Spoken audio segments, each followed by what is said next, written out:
नमस्कार। वाईसीटी की online class में आप लोगों का स्वागत है। जैसा कि हम लोगों ने कल फीटर का इंट्रोडक्शन और सेफ्टी देख लिए थे, उसी की आगे हम अगली स्लाइड जाते हुए नेक्स्ट स्लाइड पे हमारा है विद्युत मेंस का सुरक्षित परिचालन। जैसा कि हम लोग जानते हैं कि किसी कारखाने में या वर्कशॉप में जो मशीनें लगी होती हैं, अधिकतर वो मशीनें विद्युत सप्लाई के द्वारा ही परिचालित की जाती हैं। विद्युत परिचालन दो तरीके से पावर सप्लाई दी जाती है, जिसमें एक पहला हमारा ये होती है एसी सोर्स, दूसरा होता है डीसी सोर्स। ठीक, आप लोग ये दोनों सोर्सेस से अच्छी तरीके से वाली बात परिचित होंगे।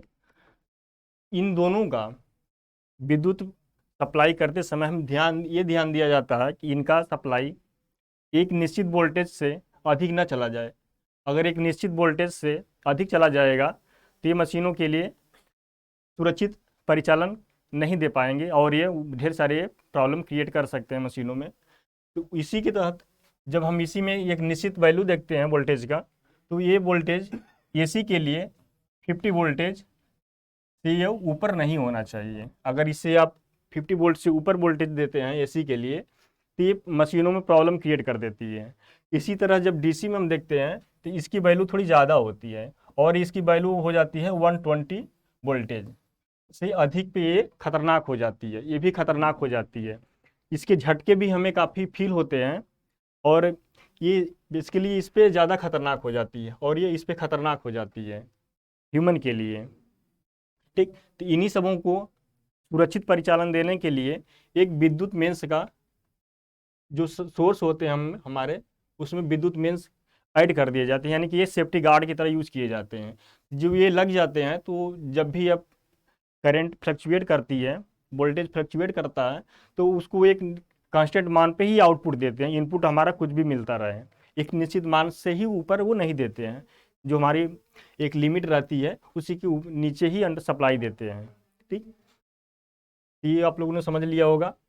इसके विद्युत मेंस का और सुरक्षित परिचालन के लिए क्या क्या जो कारण हो सकते हैं, जैसे कि हमें करंट किसी मशीन में सप्लाई देते समय नंगे वायरों से मशीन की सप्लाई तक नहीं पहुंचाना चाहिए, यानी कि उसमें विधिवत इंसुलेटिंग होनी चाहिए वायर हमारी, और वो फर्श से सट करके ना जाने चाहिए, यानी कि वो उनको एक प्रॉपर जो ऊपर ऊपर जानी चाहिए या उनको उनके लिए एक निश्चित दिशा और स्थिति का पालन करते हुए उनको जोड़ना चाहिए। ठीक, तीसरा है कि मशीनों को पावर की सप्लाई देते समय हम हमेशा उन्हीं मशीनों को सोर्स को प्रिफर करेंगे जहाँ पे विद्युत सप्लाई मेंस लगा होगा। ठीक, ये हो गया। अब नेक्स्ट स्लाइड पे देखते हैं मानव शरीर पर विभिन्न विद्युत धाराओं का प्रभाव। हमारा जो शरीर होता है वो विद्युत के झटके एक निश्चित मान से ऊपर जाने पे नहीं सह पाता है, फिर हम डुलने लगते हैं, हमारे जो ब्लड होते हैं कंट्रैक्ट होने लगते हैं और उसके जो सेल्स होते हैं वो सिकुड़ करके मरने लगते हैं, जिससे कि ज़्यादा वोल्टेज बढ़ने पे हमारी डेथ भी हो जाती है कई बार। तो उसी को हम देखेंगे कितनी वैल्यू से कि हमें सह पाते हैं। तो जो होती है एक वोल्टेज तक हम इसको आसानी से, एक वोल्टेज से कम, यानी कि जो हमारी वोल्टेज है अगर ये एक वोल्टेज से कम है तो इसको हम आसानी से सहन कर सकते हैं। ये हमें झटके ही नहीं फील कराती है।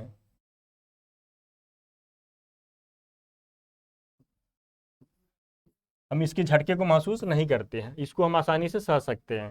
ठीक, और फिर दूसरा है 10 से 15 वोल्टेज। अगर 10 से 15 वोल्टेज है तब ये हमें झटका देगी, बट ये झटका जो होती है कष्टदायक भी हो सकती है। ये जो झटका होगा इसका कष्टदायक होगा,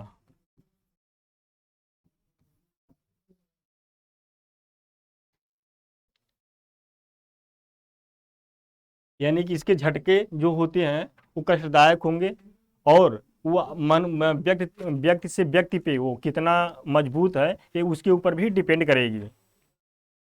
फिर नेक्स्ट है 15 से 20, 15 से 20 वोल्टेज पे जो झटका लगेगा वो बहुत ही कष्टदायक किस्म का होगा और ये सहन करना मुश्किल हो जाएगा। यानी कि ये कितना भी मजबूत व्यक्ति रहेगा वो सहन नहीं कर पाएगा। यानी कि इसमें वो उसकी मांसपेशियां जो हैं संकुचित होने लगेंगी। तो ये भी कष्टदायक झटका देगा।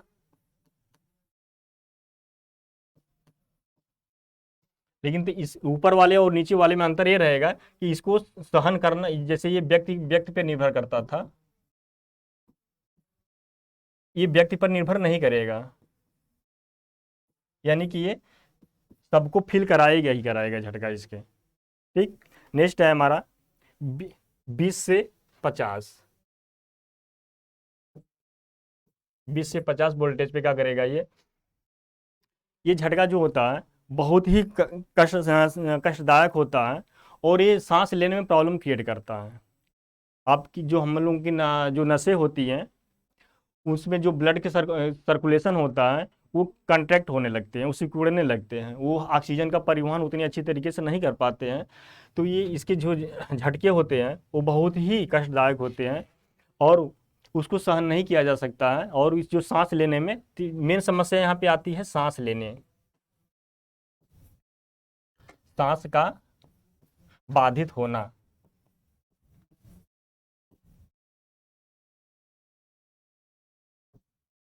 बाधित होना। ठीक।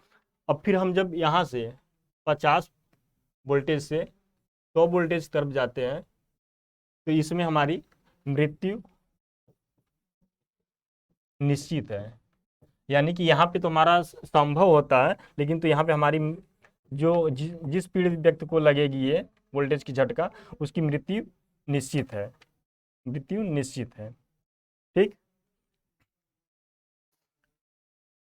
इसलिए इतना ही वोल्टेज जो ये वोल्टेज होते हैं ये बड़े ही खतरनाक नीचे वाले होते हैं। 100 से ऊपर जाने के बाद स्थिति बिल्कुल क्रिटिकल हो जाती है और वो ऑन द स्पॉट डेथ हो सकती है। फिर नेक्स्ट स्लाइड देखते हैं। अब अब हम लोगों ने सुरक्षा और सेफ्टी पढ़ लिया है। अब हमारा नेक्स्ट यहाँ से टॉपिक स्टार्ट हो रहा है, आग। ठीक। हमारे वर्कशॉप और कारखानों में चाहे इंडस्ट्रियों में आग का लगना लगभग में सामान्य सा कारण बन जाता है, खास तौर से गर्मियों के दिनों में। आग एक्चुअल में होती क्या है, ये आग कैसे लगती है? तो आग के 3 बेसिक एलिमेंट होती हैं। यानी कि कोई भी ज्वलनशील पदार्थ है तो वो जब जलता है तो उसको 3 चीज की जरूरत पड़ती है। पहला हो गया आपका ईंधन,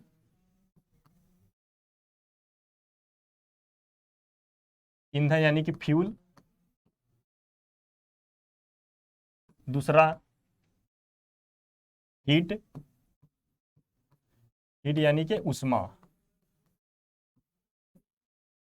तीसरा हवा, हवा यानी कि ऑक्सीजन।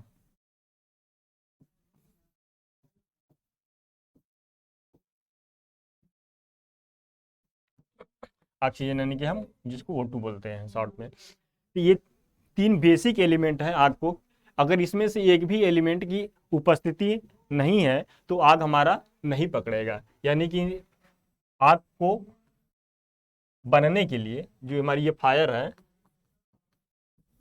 इसको लगने के लिए, चाहे इसको बनाए रखने के लिए 3 चीज़ों की रिक्वायरमेंट होती है। पहले नंबर पे ईंधन, ईंधन उतनी ही ज़रूरत है जितनी की उष्मा ज़रूरत है, और ये दोनों की उतनी ही ज़रूरत है जितनी की ऑक्सीजन। यानी कि तीनों के बिना आग न लग सकती है न सस्टेन कर सकती है वो। ठीक। तो इन्हीं में से जैसे हमारे अगर कारखानों में या कहीं पे भी घरों में भी आग सामान्यतः लगती रहती है, तो इसमें से अगर 3 में से एक चीज़ को भी हम गायब कर देंगे तो हमारी आग बुझ जाती है। ठीक। अगर तीनों चीज़ पर्याप्त मात्रा में अगर मिल रही है आग को तो वो अपने को सस्टेन करते हुए आगे बढ़ा सकती है और विकराल रूप ले सकती है। ठीक। ये हम देख सकते हैं फिगर में, ये ऑक्सीजन है, और ये ऊष्मा है, ये हमारा फ्यूल है। ठीक, ये तीनों जब मिलती हैं तो आग बनती है, आग लगती है। आग में इसको महसूस कैसे करते हैं, ये हमें ढेर सारे टेम्परेचर का सोर्स बनाती है, और इसको हम आसानी से महसूस कर सकते हैं गर्मी के थ्रू और जलन के थ्रू इसको हम महसूस कर सकते हैं। ठीक, यहाँ पे फ्यूल की मात्रा आग में सबसे अधिक होती है। फिर उसके बाद इसकी जब से घटते क्रम की बात करते हैं मटेरियल की, कौन सी सबसे लिस्ट की जरूरत पड़ती है, तो सबसे ज़्यादा फ्यूल की जरूरत होती है। उसके बाद हमें एयर की ऑक्सीजन की जरूरत पड़ती है, उसके बाद ऊष्मा की जरूरत पड़ती है। जब जब दोनों ये मिल जाते हैं, यानी कि सबसे पहले ये ईंधन और ऑक्सीजन मिलते हैं, फिर ये हीट जा करके इनको, जब हीट मिल जाती है तो ये आग बन जाती है। ठीक, तो नेक्स्ट स्लाइड पे हम लोग देखते हैं अब क्या है। नेक्स्ट स्लाइड है आग पकड़ने का कारण, कॉज ऑफ फायर कैचिंग। किस किस कारण से, यहाँ पे हम आग पकड़ने के कारण वही कारण को पढ़ेंगे जो हमको सेफ्टी के पर्पज से पढ़ना है, यानी कि हम वर्कशॉप में, इंडस्ट्री में, अपने कारखानों में बेसिकली हम उन्हीं कारणों को पढ़ेंगे। जैसा कि हम सभी जानते हैं, कारखानों में हमारे जो मशीन परिचालित होती हैं ज़्यादातर वो विद्युत करंट के द्वारा ही संचालित होती हैं। तो इसीलिए सबसे पहला भी कारण वही बनता है कि मशीनों को जो परिचालन हो, वो जो तार हो कटे पिटे ना हो, लूज वायर जो कनेक्शन ना हो, और वो मशीन तक प्रॉपर इंसुलेटिंग होते हुए जाएं। ठीक, तो यानी कि सबसे पहला कारण यही बन जाएगा कि loose loose connection, loose connection ना हो। ठीक, यानी कि जैसे अगर ढेर सारे वायर जुड़े हुए हैं इस तरह, मान लीजिए कि वायर इधर से गया है और एक वायर इधर से आया है, यहाँ पे कोई जंक्शन पॉइंट है जोड़ा गया है, अगर ये लूज रहेगा तो ये हवा के थ्रू ये एक दूसरे से डिस्कनेक्ट होते जाएंगे और फिर यहाँ पे स्पार्क क्रिएट होगा। तो ये फिर इसके आसपास में जो फ्लेमेबल मटेरियल होंगे, जो ज्वलनशील पदार्थ होंगे, जैसे हमारा हो गया सूखी लकड़ी हो गई, या फिर डीजल पेट्रोल हो गया, ये सब, या कोई एक्सप्लोसिव पदार्थ रखा हुआ है शॉप फ्लोर पे, तो उसमें क्या करेगा, ये उसमें आग लगा देगा, यानी कि ये यहाँ से फिर आग बन जाएगी। ठीक, तो यानी कि लूज कनेक्शन ना हो। दूसरा, जो वायर हो जो वायर हो इंसुलेटेड होना चाहिए।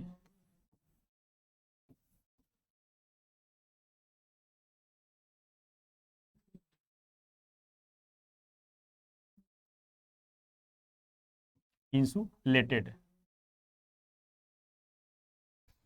इसका मतलब है कि जब वायर जा रहा है कहीं पे तो वो इंसुलेटेड उसको कवर होनी चाहिए। अगर इंसुलेटेड कवर नहीं होगी तो वो कहीं आयरन वायरन पे या लोहे पे या किसी अन्य मेटल पे रगड़ खाएगा, और वो इंसुलेटिंग वहाँ से मटेरियल हट जाएगा, और फिर वो कभी कभी स्पार्क करने लगेगा, तो यहाँ से भी आग का कारण बन सकता है। तीसरा है जो शॉप फ्लोर है, यानी कि जो हमारा क्या बोलते हैं उसको, कार्यस्थल, कार्यस्थल हो, इस पे एक्सप्लोसिव पदार्थ ना हो, यानी कि विस्फोटक,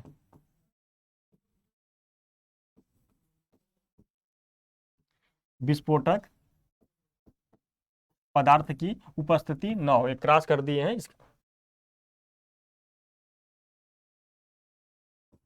इस पे पदार्थ पे क्रॉस कर दिए हैं, मतलब कि ये विस्फोटक पदार्थ नहीं होना चाहिए।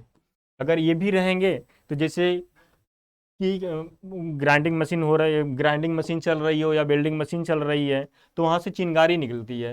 अगर ये विस्फोटक पदार्थ उसके आसपास रहेंगे कार्यस्थल पे हमारे, तो क्या करेंगे, उस विस्फोटक पदार्थ में, एक्सप्लोसिव पदार्थ में ये चिंगारी के थ्रू आग लगा सकते हैं, तो जिससे आग का कारण बन जाएगा। फिर नेक्स्ट है हमारा चौथा पॉइंट, जैसे विस्फोटक पदार्थ में हमारे आ जाएंगे, जैसे ये इसमें भी आएगा वही, जैसे हमारा कोई ये पेट्रोलियम पदार्थ हो गया, या आरडीएक्स वगैरह टाइप के हो गए, ये सब विस्फोटक पदार्थ में आते हैं। नेक्स्ट हमारा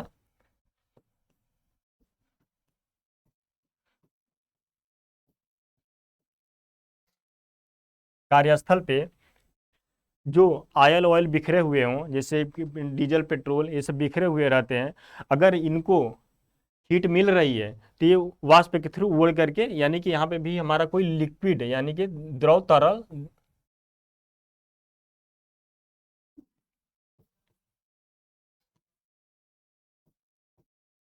द्रव तरल पदार्थ नहीं होने चाहिए, यानी कि जो ज्वलनशील हो वो नहीं होने चाहिए।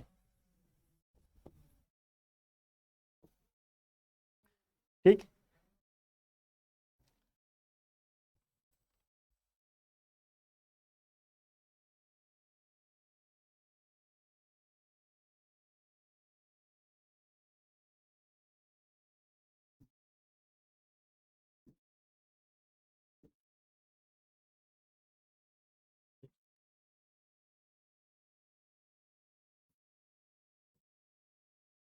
5वां है, इस तरीके से और कारण हो सकते हैं, जैसे और क्या क्या हो सकते हैं, जैसे ठंडा, क्या बोलते हैं उसको, सर्दियों के दिनों में हम आग तापते हैं, आग के लिए अंगीठी जलाते हैं या कोयला जलाते हैं, तो उनको अगर प्रॉपर उनकी उष्मा को निकलने की जगह ना रहे तो वो भी कारण आग लगने का कारण बन सकती है। तो सर, जो हम अंगीठी जलाते हैं,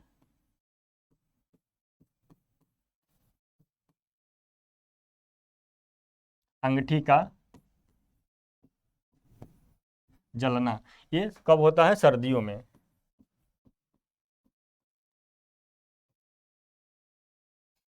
तो अंगीठी के जलना भी आग लगने का कारण बन जाती है। कब? जब हमारा वर्क कार्यस्थल चारों तरफ से घिरा हुआ हो, उसमें हीट को निकलने की जगह ना हो, ये धीरे धीरे गर्मी होते होते जो एक्सप्लोसिव पदार्थ रखे होते हैं उसमें वाष्पन होता होता और वो आग पकड़ लेता है। फिर नेक्स्ट पॉइंट है हीटिंग एलिमेंट का न होना।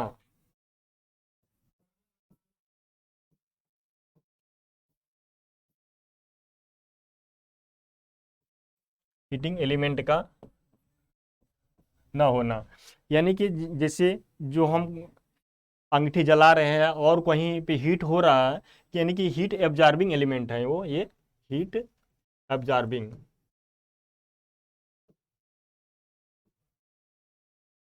हीट एब्जॉर्बिंग एलिमेंट है। इनका काम होता है कि जैसे कहीं पे ज़्यादा ऊष्मा क्रिएट हो रही हो, जहाँ पे बिल्डिंग स्थान है या कास्टिंग है, उस वर्क कार्यस्थल पे, तो उसके ऊष्मा को ऑब्जर्व कर लेते हैं, ये ऑब्जर्व करके फिर कूलिंग के माध्यम से ये उस कारखाना के बाहर एटमॉस्फेयर में ये निकाल देते हैं। ठीक। तो ये मेन मेन कारण हो गए, इस तरह से और छोटे छोटे कारण होते हैं, लेकिन इतना ही मेन कारण है इसके। अब फिर हम नेक्स्ट देखते हैं आग की श्रेणियाँ।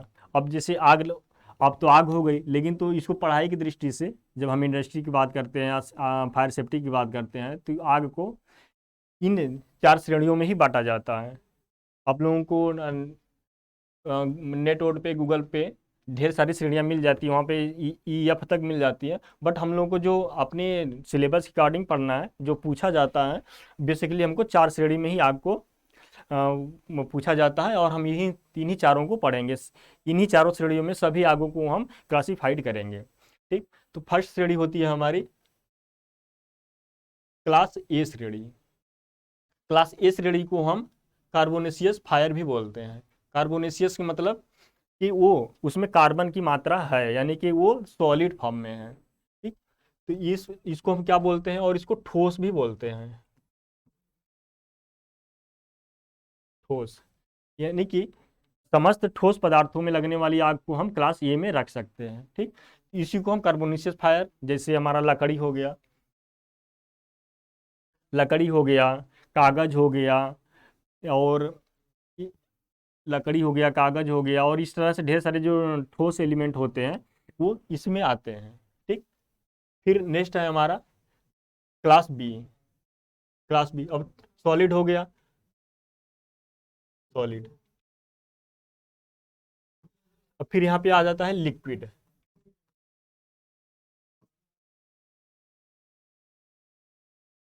क्लास बी के अंतर्गत उस फायर को सम्मिलित किया जाता है जो लिक्विड तरल यानी कि तरल ज्वलनशील पदार्थों के लगने से उत्पन्न होते हैं, उनको हम क्लास बी फायर के अंतर्गत रखते हैं और इसमें लिक्विड शामिल होता है। जैसे इसके एग्जांपल अभी हम इसके ढेर सारे डिटेल्स अगली स्लाइड में पढ़ेंगे, अभी हम छोटा छोटा देख ले रहे हैं। जैसे हो गया पेट्रोल हो गया, डीजल हो गया, इस तरह से ये आते हैं। फिर नेक्स्ट है हमारा class C fire. Class C fire में उन समस्त आग को सम्मिलित किया जाता है जो गैस के माध्यम से लगती हैं। ठीक, यानी कि जैसे इसमें गैस गैस जैसे क्या क्या हो गया, जैसे हमारा एलपीजी हो गई, सीएनजी हो गई, ये और अन्य प्रकार की जितनी भी ज्वलनशील गैसें हैं वो इसमें सम्मिलित होती हैं। उनके थ्रू जो लगने वाली आग है इसी के थ्रू अंतर्गत वो सम्मिलित की जाती है। फिर नेक्स्ट है हमारा क्लास डी। ये क्लास बी हम लोगों ने पढ़ लिया, क्लास सी पर देख लिया। अब क्लास डी, क्लास डी के अंतर्गत देखिए क्या लिखा हुआ है, इलेक्ट्रिक फायर और यानी कि अथवा और मेटेलिक फायर, यानी कि जो इलेक्ट्रिक आग लगेगी और जो मेटल में आग लगेगी। ज़्यादातर जो आग मेटल में लगती है वो इलेक्ट्रिक यानी कि करंट के थ्रू ही लगती है, विद्युत धारा के थ्रू ही लगती है, इसीलिए उसको मेटेलिक, कभी कभी मेटेलिक फायर, इलेक्ट्रिक फायर का ऑप्शन नहीं रहता है तो वहाँ पर मेटेलिक फायर ही लिखा रहता है। तो इसके अंतर्गत जो वायर के थ्रू यानी कि जो लूज कनेक्शन हो गया या स्पार्क से लग रही है आग या शॉर्ट सर्किट से लग रही है आग, इसमें शामिल किया जाता है क्लास डी के अंतर्गत, यानी कि इसमें विद्युत से लगने वाली आग। ठीक, अब फिर हम इनको डिटेल अब अगली स्लाइड में पढ़ रहे हैं। हाँ, अब देखिए यहाँ पे कार्बोनेशियस फायर यानी कि क्लास ए की फायर।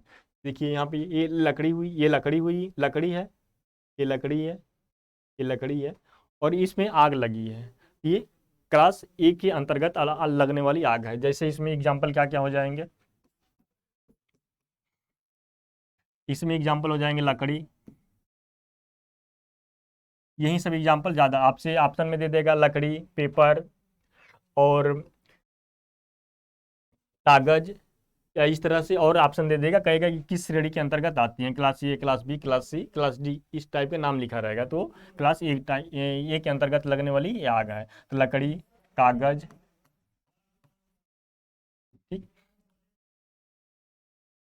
इसके अंतर्गत ये आग लगती है और इनको बुझाने के लिए यानी कि जो हम इसको बुझाते हैं अगर सेफ्टी के लिए, इनको बुझाते कैसे हैं, इनको लिए क्या यूज करते हैं, तो इनके लिए सबसे सस्ता और जो सबसे इफेक्टिव तरीका यूज किया जाता है वो पानी, ठंडा पानी, पानी और छोटे स्थानों पे बालू भरी बाल्टी, बालू भरी बाल्टी, यानी कि एक बाल्टी होती है उसमें बालू भरी होती है, अगर छोटी मोटी आग लगी हो तो उस पर हम उड़ेल देते हैं और वो उसके वो ऑक्सीजन से सप्लाई उसकी कट जाती है और वो बुझ जाती है। ठीक, नेक्स्ट है क्लास बी फायर,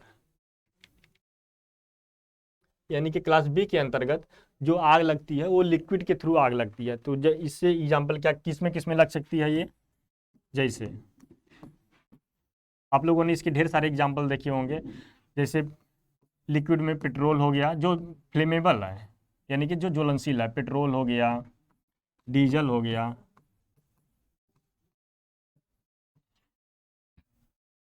सीएनजी हो गई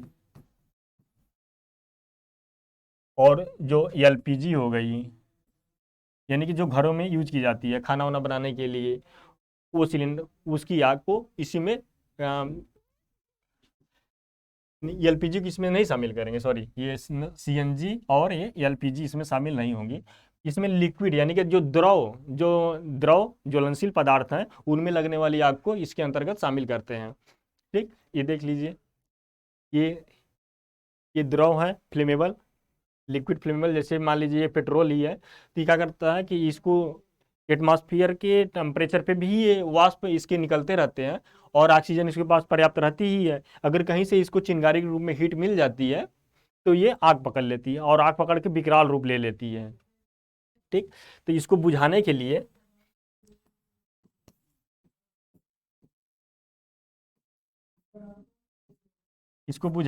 हम क्या यूज करते हैं? इसको बुझाने के लिए हम जल से नहीं बुझा पाएंगे। क्यों? क्योंकि जल अगर हम डालेंगे तो ये बिखर करके निकल जाएगा और इसको कवर नहीं कर पाएगा वो। ठीक, तो इसको बुझाने के लिए हम क्या करते हैं? Foam type fire extinguisher use करते हैं, जो हम लोग आगे पढ़ेंगे इसको। फोम टाइप फायर, शॉर्ट में लिख दे रहे हैं एक्सटिंग्विशर। इसके लिए ये यूज किया जाता है। ठीक, नेक्स्ट है क्लास सी के फायर।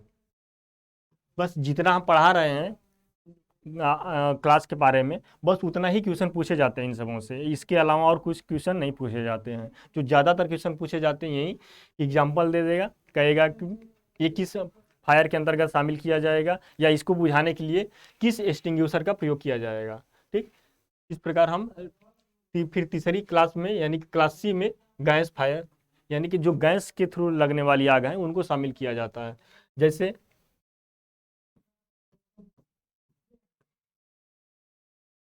गैस में क्या क्या आ जाएगी, आप लोग भी सोच सकते हैं, ढेर सारे गैस। जैसे सबसे सस्ता एग्जाम्पल एलपीजी। एलपीजी हो गई, सीएनजी हो गई, और प्रोपेन हो गई, मेथेन हो गई। ठीक, ईटीसी एक्सेट्रा। तमाम प्रकार की जो गैस होती है उनके थ्रू लगने वाली आग को क्लास सी में शामिल किया जाता है। जैसे यहाँ पे इमेज में आप देख रहे होंगे कि ये एक चूल्हा का बर्नर है और इसमें गैस निकल रही है। इसको एयर के थ्रू ऑक्सीजन मिली जाती है, फिर इसको माचिस, चिंगारी या लाइटर के थ्रू इसको जब जल जाती है तो इसमें बहुत ढेर सारी कैलोरी वैल्यू होती है। यानी कि जो सॉलिड से लिक्विड से सबसे ज़्यादा इसी में कैलोरिफिक वैल्यू होती है। ठीक, तो ये आग का रूप ले लेती है। फिर इसको हम जब बुझाते हैं तो इसको बुझाने के लिए जल नहीं प्रयोग करते हैं, बल्कि इसको बुझाने के लिए हम ड्राई पाउडर टाइप का एक फायर एक्सटिंग्विशर आता है, उसका यूज किया जाता है। उससे जो ड्राई टाइप, शॉर्ट में लिख दे रहे हैं फायर एक्सटिंग्विशर, ये यूज किया जाता है। ये क्या करता है कि इसमें एक चूर्ण सोडियम बाइकार्बोनेट के सूखे चूर्ण भरे होते हैं, वायुदाब के साथ भरे होते हैं, और जो निकलते हैं तो इस आग के चारों तरफ कवर कर लेते हैं। इस आग के चारों तरफ मोटी लेयर से कवर कर लेंगे, जिससे इसका ऑक्सीजन का संपर्क कर जाता है और ये बुझ जाती है। ठीक, नेक्स्ट है हमारा, नेक्स्ट है क्लास डी यानी कि इलेक्ट्रिक या मेटेलिक फायर।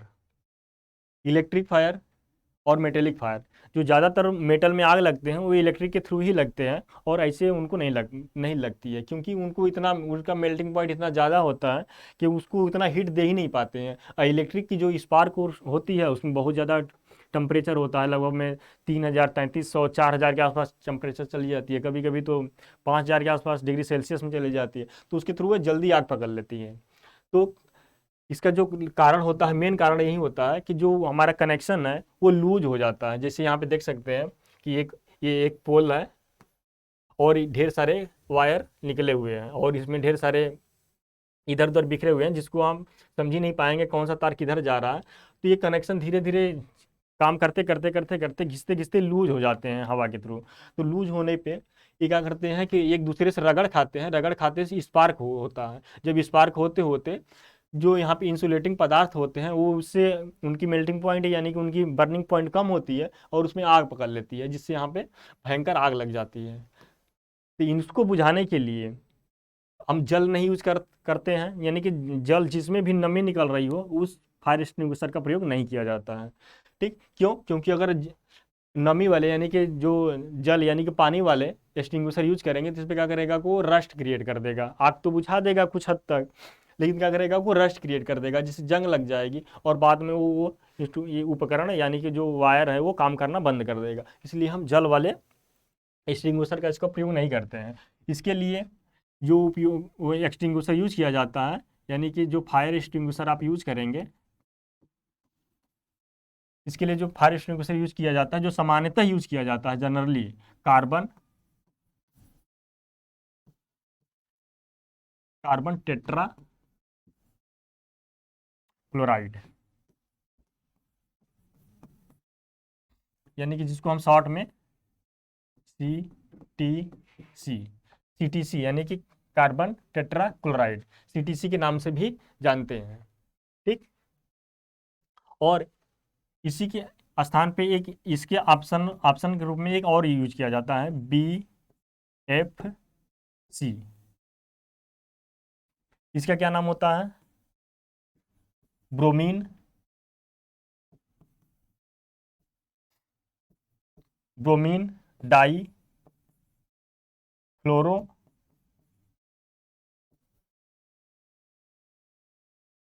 फ्लोरोमेथेन,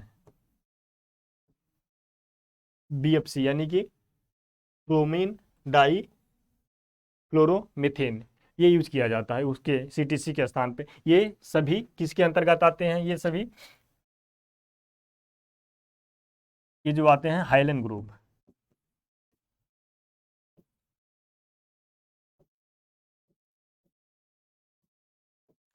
ये हाइलेन ग्रुप टाइप का फायर एक्सटिंग्विशर होता है। सबसे ज़्यादा यही पूछा जाता है इसका कि मैं इलेक्ट्रिक क्लास डी श्रेणी की आग यानी कि इलेक्ट्रिक या मेटेलिक श्रेणी की आग को बुझाने के लिए किस प्रकार के फायर एक्सटिंग्विशर का प्रयोग किया जाता है, तो आपको ऑप्शन में या तो ये दिया रहेगा CTC, या तो फिर आपको BFC दिया रहेगा, या तो फिर इसके जगह पे हाइलेन ग्रुप दिया रहेगा। हाइलेन ग्रुप में यानी कि पूरा जो आवर्त सारणी होती है, जो 7वें वर्ग के एलिमेंट होते हैं, जैसे क्लोरीन फ्लोरीन ब्रोमीन, ये सब आते हैं, उन्हीं को हाइलेन ग्रुप में कहा रखा जाता है और उन्हीं को हाइलेन ग्रुप कहा जाता है। तो उन्हीं ग्रुप का यूज किया जाता है इसमें, इसकी आग को बुझाने के लिए।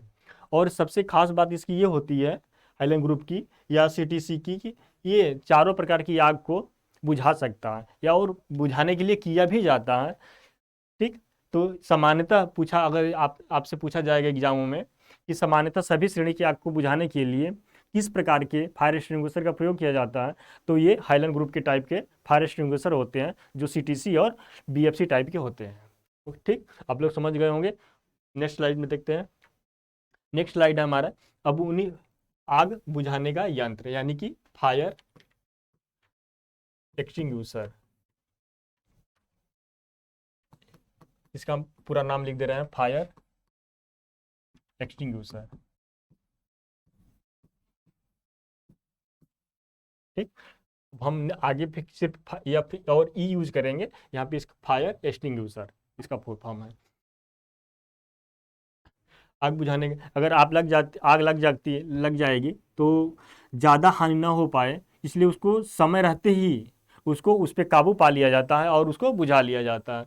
तो उसी आग को बुझाने के लिए जो हमारे 4 श्रेणी की आग हैं, उन्हीं को बुझाने के लिए अलग अलग टाइप के फायर एक्सटिंग्विशर यूज किया जाता है।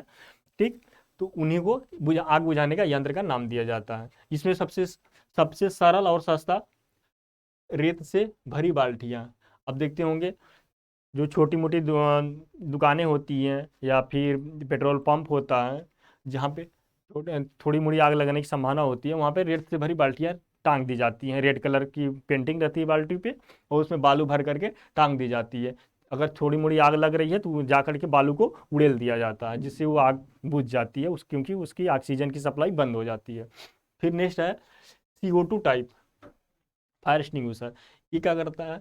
ये ऑक्सीजन की सप्लाई को डिस्कनेक्ट कर देता है, यानी कि जहाँ पे भी आग लगेगी, आग लगी हुई है, अगर जहाँ पे भी आग लगी हुई है तो इसकी CO2 की डेंसिटी अधिक होने के कारण ये क्या करती है कि इसको एक कवर अप कर देगी, यानी कि बाहर से इसके एयर के कनेक्शन काट देती है और ये आग बुझ जाती है। हम लोग इसके डिटेल आगे पढ़ेंगे, अभी इसका नाम देख रहे हैं। फिर नेक्स्ट है हमारा जलयुक्त फायर एक्सटिंग्विशर। इसमें क्या होता है सिलेंडर आता है, जैसे हमारा जो फायर ब्रिगेड होते हैं वो जल युक्त फायर एक्सटिंग्विशर ही प्रयोग करते हैं, बट उनके पास जल की मात्रा जो होती है क्वांटिटी बहुत लार्ज, बहुत ज़्यादा होती है, टैंक में भर के वो चलते हैं।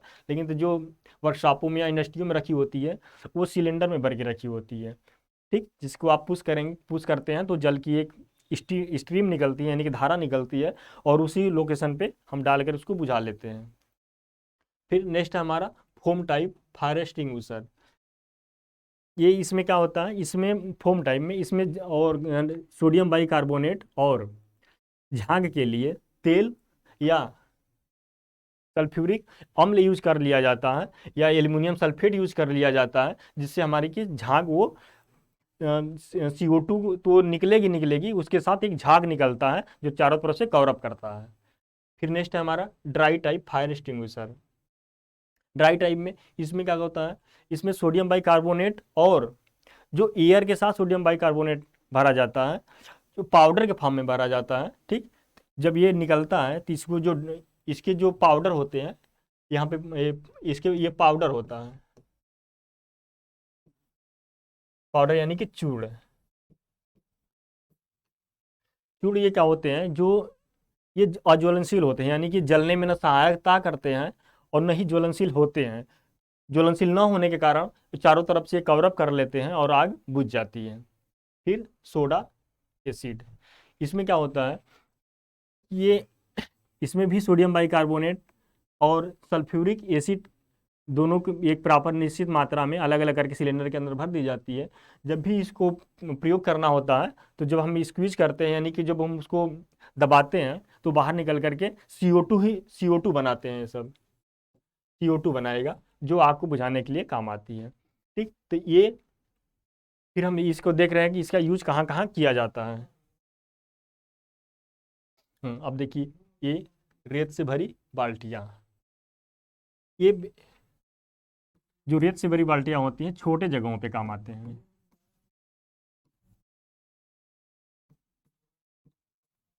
छोटे जगहों पे यानी कि जो छोटी मोटी आग लगी होती है उसको बुझाने के लिए काम काम आते हैं, यानी कि स्मॉल प्लेस।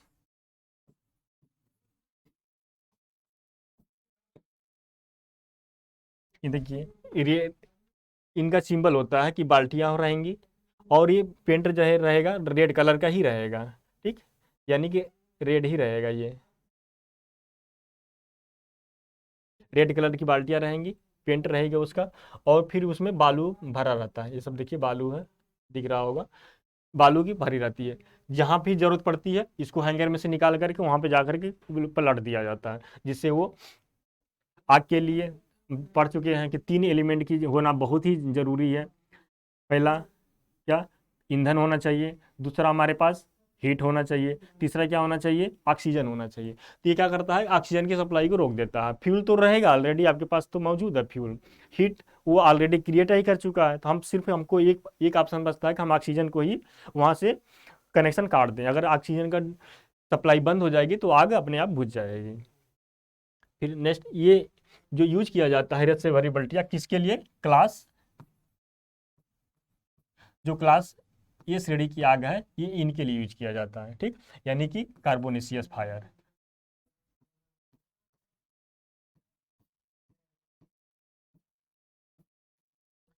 ठीक, ये कार्बोनेशियस फायर में बुझाने के लिए काम आती है।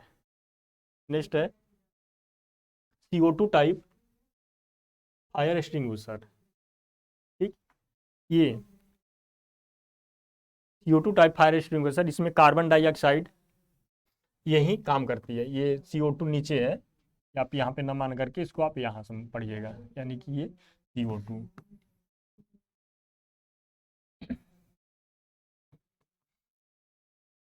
अभी हम देखें कि ऑक्सीजन से डेंसिटी इसकी ज़्यादा होती है, तो ये क्या करती है कि जहाँ पे भी आग लगी होती है उसको ये कवर कर लेती है। आग जैसे मान लीजिए कि आप इस यहाँ की इस प्लेस पे आप लगी हुई है, जब आप इसको स्क्रूज करेंगे तो यहाँ से निकल करके ये चारों तरफ इसके कवर कर लेगी, जिससे ये जो हवा का संपर्क है, ऑक्सीजन का संपर्क है, ये कट जाएगा तो फिर आगे ये अपने आप बुझ जाएगी। अब जो एग्जामों में पूछा जाता है तो आपसे ये पूछा जाता है कि जो CO2 टाइप फायर एक्सटिंग्विशर है उसका प्रयोग कहाँ किया जाता है। तो इसका प्रयोग जो किया जाएगा, प्रयोग इसका जो प्रयोग किया जाएगा वो क्लास सी और डी, क्लास सी और डी टाइप, यानी क्लास सी यानी कि गैसियस फायर और इलेक्ट्रिक फायर। ये क्या है, ये गैसियस है, यानी कि गैस की आग। और ये क्या है, ये है इलेक्ट्रिक की आग।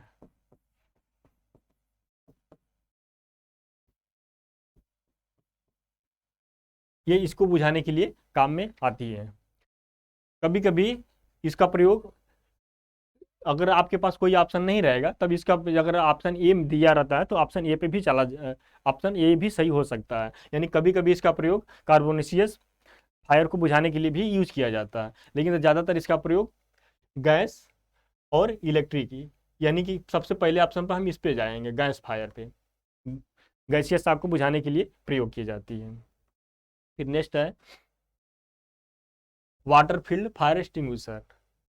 ठीक, अब देख रहे होंगे एक सिलेंडर होता है, उसमें वाटर भरी होती है, फिर जहाँ पे भी आग लगी होती है उसको बुझाने के लिए एक पाइप के थ्रू उसको स्क्वीज करके प्रेस करके वहाँ पे हम बुझा देते हैं। ठीक, और इसमें शीतलन जल भरा होता है, तो ये यहाँ पे यूज किया जाता है। इस ठोस में लगी आग,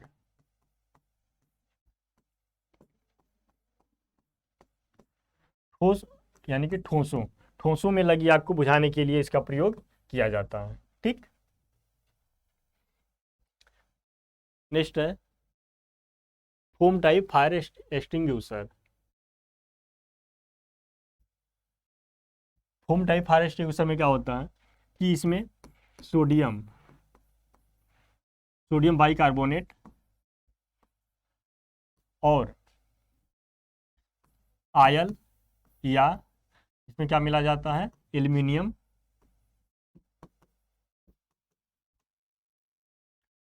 सल्फेट।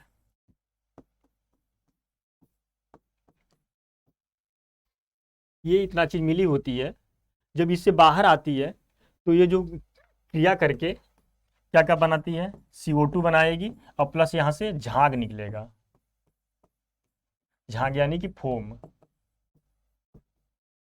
इसीलिए इसका नाम पड़ गया है फोम टाइप। ठीक, तो तो झाग बनाने के लिए हम क्या क्या मिला रहे हैं यहाँ पे, आयल या aluminium sulphate, or aluminium sulphate. ठीक, आयल झाग बनाने के लिए आयल या फिर हम एल्यूमिनियम सल्फेट मिलाते हैं जिससे हम झाग निकलती है और हमको यहाँ से सोडियम बाइकार्बोनेट से CO2 मिलती है। तो ये CO2 प्लस झाग मिल करके ये दोनों जहाँ पे भी आग लगी होती है उसको कवर करके ऑक्सीजन की सप्लाई बंद करके वहाँ पे ये आग को बुझा देते हैं।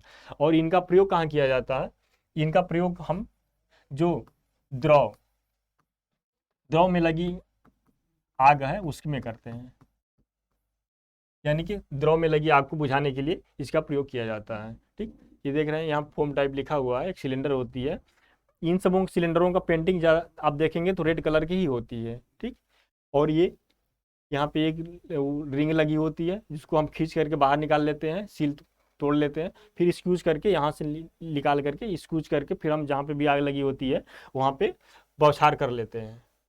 ठीक, नेक्स्ट है ड्राई टाइप फायर एक्सटिंग्विशर। वहाँ पे हम जल और आयल के साथ भरे थे और यहाँ पे हम ड्राई है यानी कि सूखा है, इसमें जल की मात्रा नहीं रहेगी, यानी कि द्रव नहीं रहेगा। ठीक, तो हम यहाँ पे क्या करते हैं, जो पाउडर है, पाउडर यानी कि सोडियम बाइकार्बोनेट का, यहाँ पे हम लिख दे रहे हैं उसका फार्मूला NaHCO3, सोडियम बाइकार्बोनेट का पाउडर रहेगा, प्लस जो वायु रहेगी, वायु कैसे रहेगी, प्रेशराइज्ड रहेगी, यानी कि दाब पे रहेगी, दाब युक्त, जो वायु रहेगी दाब युक्त रहेगी, दोनों को मिला करके ये ड्राई टाइप फायर एक्सटिंग्विशर बनता है। यानी कि इसको हम जो हमारा पाउडर होता है उसको प्रेशराइज करके हवा के साथ ही सिलेंडर के अंदर भर लिया जाता है, और जहाँ पे भी हमें आग बुझाने की ज़रूरत पड़ती है वहाँ पे इसको पुल करके फिर स्क्वीज करके फिर हम वहाँ पे डाल लेते हैं। ठीक, तो ये जो इसका जो प्रयोग किया जाता है वो बेसिकली किस टाइप के लिए, आग के लिए किया जाता है, ड्राई टाइप का। तो इसका प्रयोग जो होता है वो हमारा सी टाइप के, यानी कि जो गैसियस फायर है उसके लिए। क्लास, यहाँ पे आप लोग नोट कर लीजिएगा अगर नोट बना रहे हैं तो, क्लास सी। क्लास सी मतलब इसका क्या हुआ, क्लास सी का मतलब है कि आप जो गैस की लग रही है आग उसकी, गैस की आग, गैस की आग बुझाने के लिए ड्राई टाइप फायर एक्सटिंग्विशर का प्रयोग किया जाता है। ठीक, नेक्स्ट है सोडा एसिड फायर एक्सटिंग्विशर। इसका प्रयोग कहाँ किया जाता है, ठोस, ठोस की आग। ठीक, यानी कि ठोसों में लगी आग को बुझाने के लिए सोडा एसिड फायर एक्सटिंग्विशर का प्रयोग किया जाता है। इसमें भी जो हमारा सोडा होता है वही सोडियम बाइकार्बोनेट ही होता है।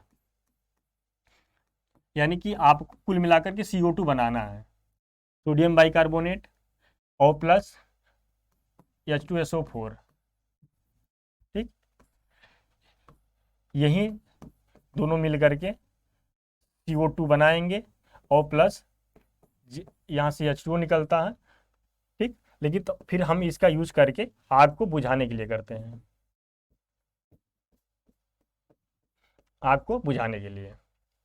ठीक, तो हमको ज़्यादातर जो एग्जामों से पूछा जाता है कि सोडा एसिड फायर एक्सटिंग्विशर का प्रयोग किस आग को बुझाने के लिए किया जाता है, यानी कि ठोसों की आग, ठोसों की आग, और ये किस क्लास के अंतर्गत आती है, तो ये क्लास ए, यानी कि कार्बोनेशियस फायर,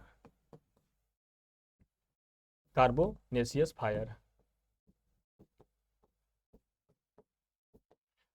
कार्बोनेशियस फायर को बुझाने के लिए, यानी क्लास ए की श्रेणी की बुझाने के लिए सोडियम बाइकार्बोनेट और H2SO4 यानी कि सल्फ्यूरिक अम्ल का मिक्सर होता है जो सिलेंडर के अंदर भरा होता है, और बुझाने के लिए जब हम उसको स्क्वीज करते हैं, जब दबाते हैं तो उसमें से जो रिएक्शन एक दूसरे से मिल करके जो रिएक्शन करते हैं वहाँ से हमको CO2 मिलती है, और इस CO2 को यूटिलाइज करके हम आग को बुझा लेते हैं।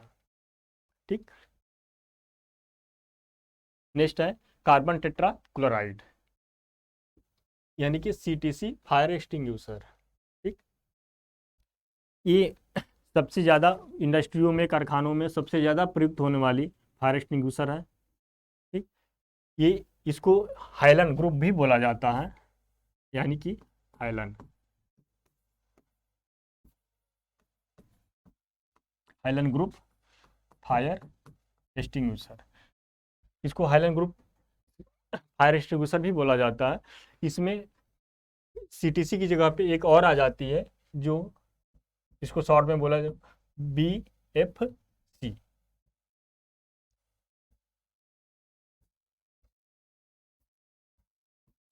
BFC, यानी कि इसका क्या नाम हो गया, ब्रोमीन डाई फ्लोरोमेथेन। ठीक, ये भी हाइलन ग्रुप के अंदर ही आती है। इसमें क्या होता है, कार्बन टेट्राक्लोराइड यानी कि का चूर्ण इस सिलेंडर के अंदर भरा होता है। ठीक, जब ये निकलती है तो यहाँ से भी वही निकलती है, CO2 ही निकलती है, और ये आग को बुझा लेती है आसानी से। इसका प्रयोग सबसे ज़्यादा इलेक्ट्रिक फायर पे, ठीक, यहाँ पे लिख देते हैं, इसका जो प्रयोग किया जाता है,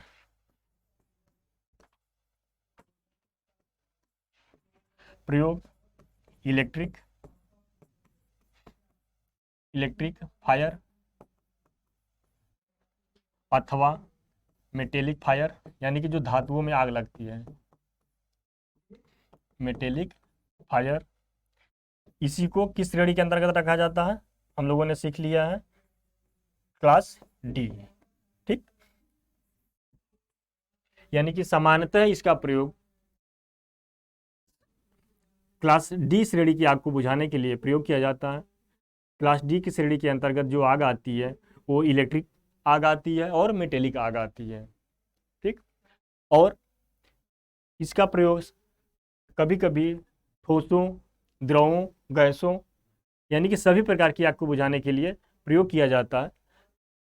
तो कभी कभी ऑप्शन ये भी बनता है कि किस प्रकार की फायर एक्सटिंग्विशर का प्रयोग सभी प्रकार की आगों को बुझाने के लिए प्रयोग किया जाता है। तो फायर एक्सटिंग्विशर का सीटीसी फायर एक्सटिंग्विशर का प्रयोग सभी श्रेणियों की आग को बुझाने के लिए किया जाता है।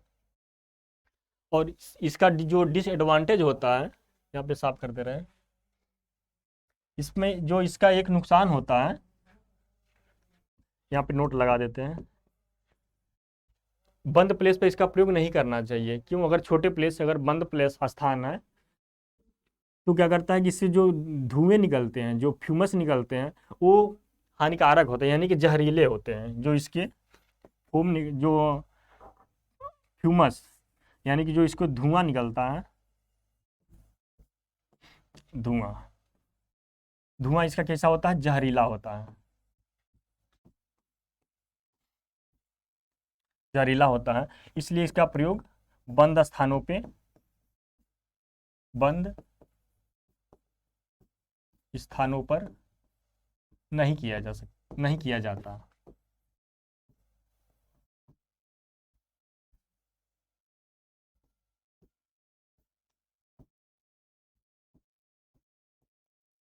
इसलिए इसका प्रयोग बंद स्थानों पे नहीं किया जाता, क्योंकि इससे जो धुआं निकलता है वो ह्यूमन के लिए खतरनाक होता है।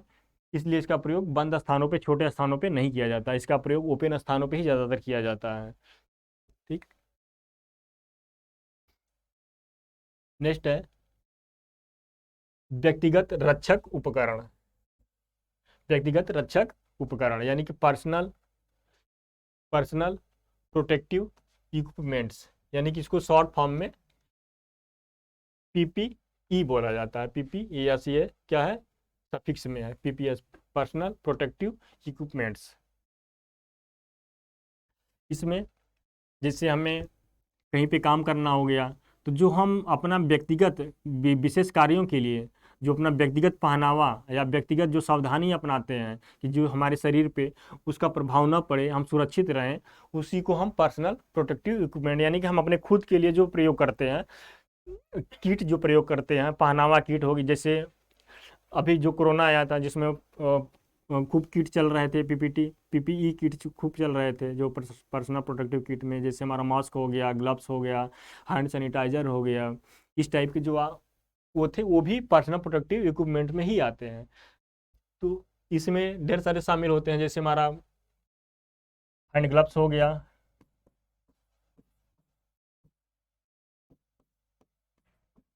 हैंड ग्लव्स, और क्या हो जाएगा? सेफ्टी शूज हो गया, सेफ्टी शूज,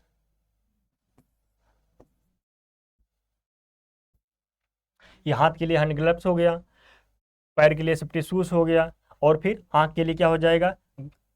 चश्मा, चश्मा जिसको क्या बोला जाता है, जैसे अगर बिल्डिंग विल्डिंग कर रहे हैं तो वहाँ पे डार्क ग्लासेस यूज किया जाता है, डार्क ग्लासेस। ठीक, ये आंख के लिए हो गया। अब हेड बचा हमारा, सर बचा, सर के लिए क्या यूज करेंगे? हेलमेट।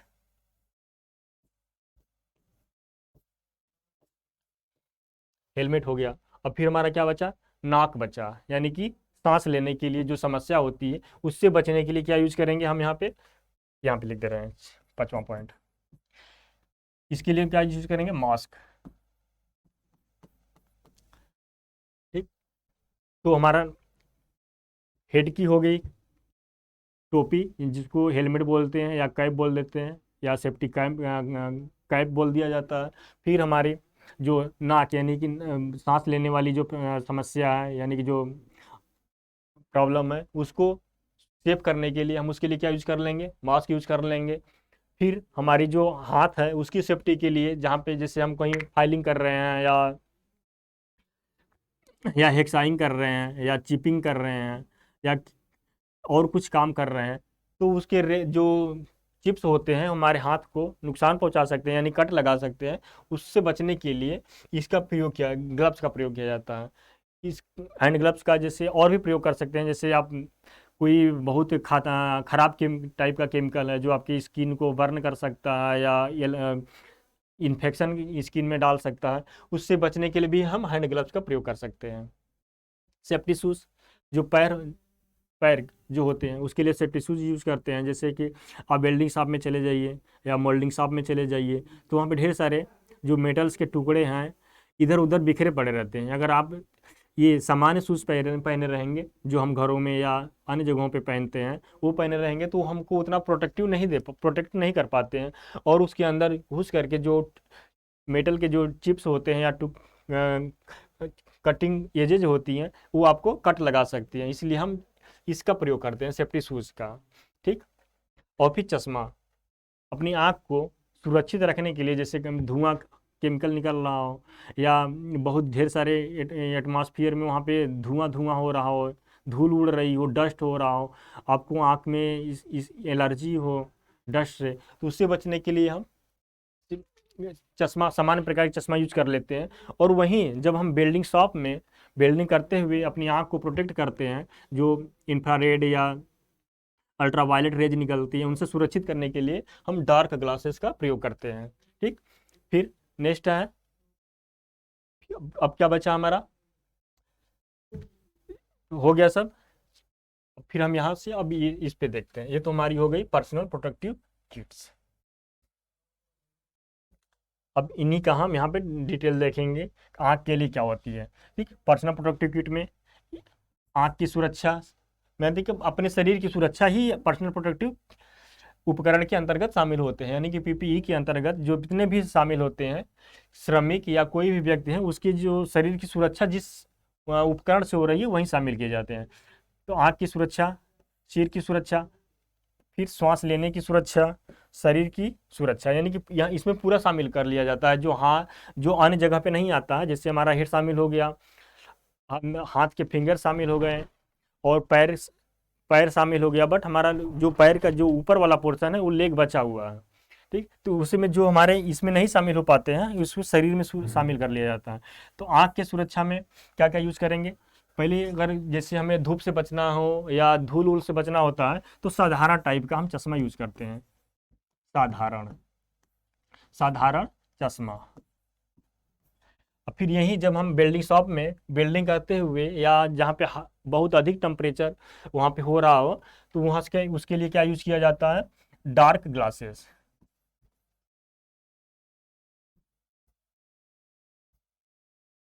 Dark glasses.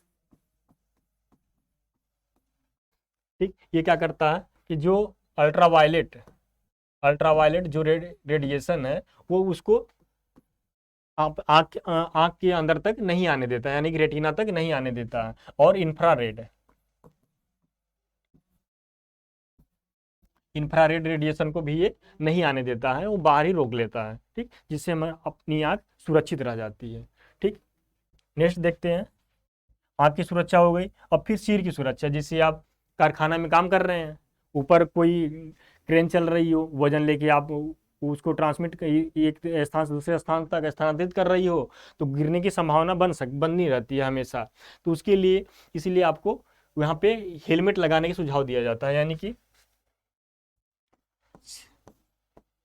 हेलमेट या कभी कभी कैप। ये साधारण कैप नहीं, ये प्रोटेक्टिव कैप होती है जो हार्ड प्लास्टिक की बनी होती है और उसके अंदर स्टील की मेटल की स्ट्रिप लगी होती है। तो हेलमेट, सॉरी, ये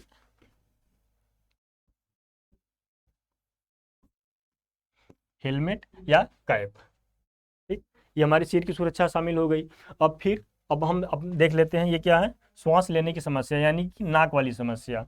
जो हम गंदी हवा हमारे शरीर के अंदर न चली जाए, जैसे कहीं पे आग लगी हो या कहीं पे एक्सप्लोसिव केमिकल निकल रहे हो रिएक्शन वाले, तो वहाँ पे अपनी सांस को सुरक्षित बनाने के लिए यहाँ पे जो यूज़ किया जाता है, तो ये पहले तो साधारण साधारण टाइप के मास्क होते हैं। फिर इससे जब हम बेहतर आगे निकलते हैं तो एक फिल्टर टाइप के जो मास्क होते हैं वो आते हैं, जिसमें आपको यहाँ पे ऑक्सीजन बूस्टर लगे होते हैं और आगे जो एयर को फिल्टर करके आपको सप्लाई देते हैं। ठीक। यानी कि विशेष प्रकार के मास्क। विशेष प्रकार के मास्क।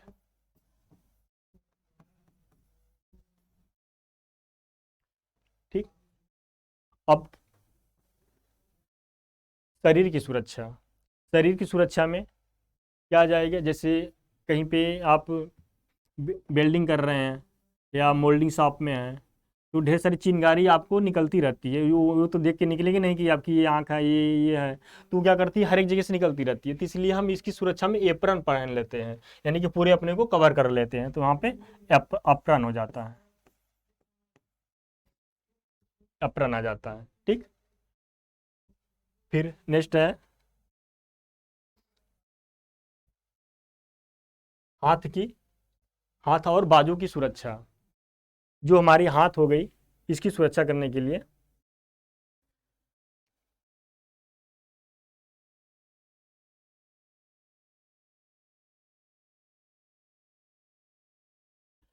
ठीक है, आज के लिए इतना ही करते हैं। फिर हम कल से इसकी आगे वाली क्लास को कंटिन्यू करेंगे, और उसके बाद कल ही हम ऑब्जेक्टिव भी इसको कुछ सॉल्व करेंगे। ठीक, धन्यवाद। आप लोगों का बहुत बहुत धन्यवाद।